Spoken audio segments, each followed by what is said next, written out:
Cina akhirnya tersenyum lega. Usulan agar kasus kekerasan di Uighur dibawa ke sidang Dewan Hak Asasi Manusia PBB ditolak. Amerika dan negara-negara Barat kecewa. Aktivis HAM geram. Anehnya, negara-negara Muslim yang selama ini teriak membela Uighur malah bungkam. Bahkan Indonesia, negeri berpenduduk mayoritas Muslim terbesar, malah mendukung Cina ikut menolak usulan itu.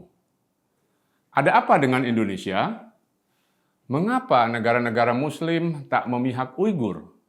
Dan bagaimana Cina bisa memenangkan hati banyak negara di dunia?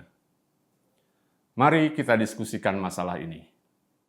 It's not China's maritime. Another source of tension between Germany the US and and India China will be is sending the warships. The war in Ukraine is entering a new Protests phase. have turned violent in dozens of 19 dari 47 anggota Dewan HAM PBB menolak usulan agar kasus Uighur diangkat dan diselidiki. 17 negara mendukung, 11 sisanya abstain. Sidang yang dilaksanakan di Jenewa, Swiss minggu lalu itu berlangsung tegang. Cina sebagai negara tertuduh tentu saja menolak. Indonesia, Pakistan, Qatar, Uni Emirat Arab, dan Sudan adalah sebagian dari 19 negara yang ikut menolak usulan itu. Hampir seluruh perwakilan negara Muslim menolak usulan PBB atau memilih abstain. Padahal usulan itu sangat penting bagi penegakan HAM dan pencarian keadilan di Xinjiang. Selama ini, negara-negara Muslim dikenal vokal memprotes Cina atas perlakuan mereka terhadap etnis Uighur di Xinjiang.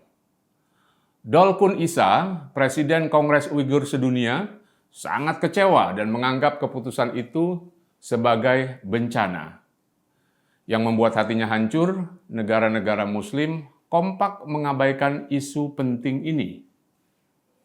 Issa adalah tokoh Muslim Uighur yang ibunya tewas di kamp penahanan dan 2 saudaranya hilang.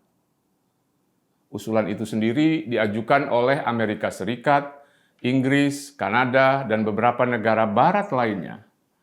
Para pegiat HAM sudah lama ingin mengangkat isu Uighur ke PBB.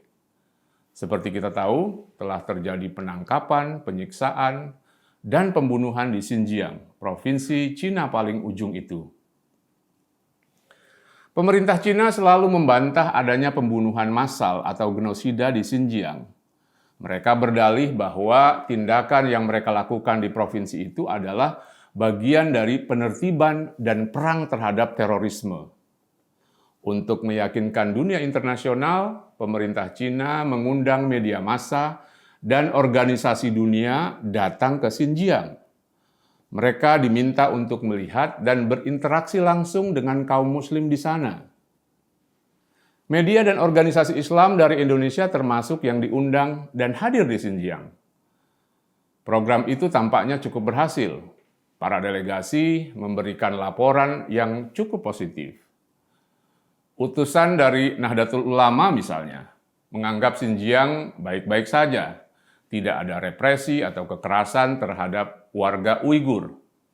Media sering melebih-lebihkan dan menyebar kebohongan tentang Xinjiang, kata utusan dari ormas Islam terbesar itu. Namun demikian, media yang kritis menganggap program pemerintah Cina itu sudah disiapkan dengan matang, agar orang-orang yang berkunjung ke sana tidak melihat hal-hal ganjil yang bakal jadi pertanyaan. Isu Xinjiang memang tidak sederhana. Ia tumpang tindih antara masalah separatisme, terorisme, dan imperialisme Cina. Pada satu sisi, ada gerakan yang bertujuan memerdekakan wilayah ini, seperti East Turkestan Islamic Movement, atau biasa dikenal dengan ETIM. East Turkestan adalah nama yang digunakan warga Uighur untuk menyebut wilayah mereka.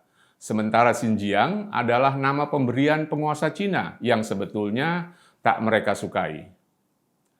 Untuk mencapai targetnya, ETIM menghalalkan segala cara, termasuk melakukan penyerangan, pengeboman, dan tindak kekerasan lainnya. Pada tahun 2002, PBB dan beberapa negara di dunia memasukkannya dalam daftar organisasi teroris. Kini, Etim berubah nama menjadi Turkistan Islamic Party atau disingkat TIP. Pada sisi lain, ada upaya dari pemerintah Cina untuk menaklukkan provinsi yang berbeda kultur dan agama itu. Penguasa Cina sadar bahwa Xinjiang adalah provinsi maha penting yang kaya sumber alam. Xinjiang juga sangat strategis untuk keamanan dan jalur perdagangan Cina. Pemerintah Cina tidak ingin kehilangan wilayah ini.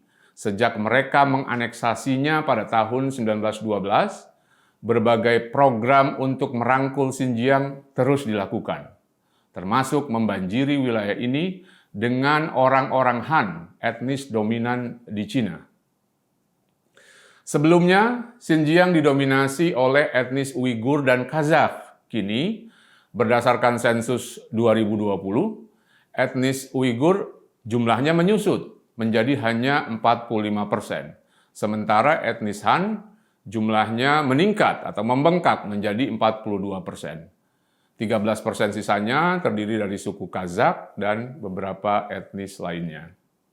Seperti bisa kita lihat, jumlah populasi Uighur dan Han hampir berimbang. Pemerintah Cina juga melakukan pembangunan besar-besaran di provinsi ini. Tujuannya bukan hanya ingin menyenangkan warga Xinjiang, tapi juga memperlancar pembangunan jalur sutra ke Eropa. Agaknya kompleksitas itulah yang menjadi pertimbangan sebagian anggota Dewan HAM PBB menolak usulan itu. Apalagi pengaruh Cina sekarang ini sangat besar, tidak mudah menghukum Cina begitu saja. Sebagian besar pendukung usulan itu adalah negara-negara Barat, sementara negara-negara non-Barat umumnya menolak atau abstain. Fakta ini memunculkan kesan telah terjadi pengkubuan dan polarisasi dalam isu Uighur. Sebagian orang menuduh bahwa Barat bukannya benar-benar ingin membela kaum Muslim Uighur, tapi hanya ingin memojokkan Cina. Dalam beberapa tahun terakhir, hubungan Cina dan negara-negara Barat, khususnya Amerika, memang sedang renggang.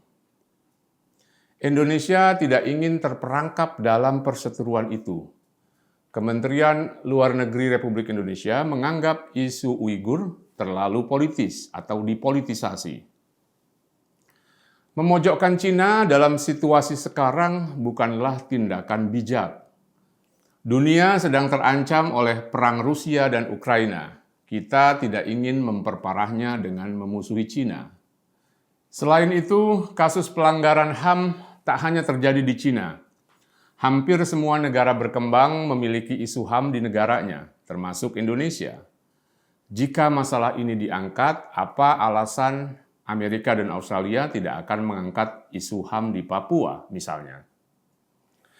Ada soal lain yang menjadi alasan mengapa sebagian besar negara itu menolak atau abstain bersuara.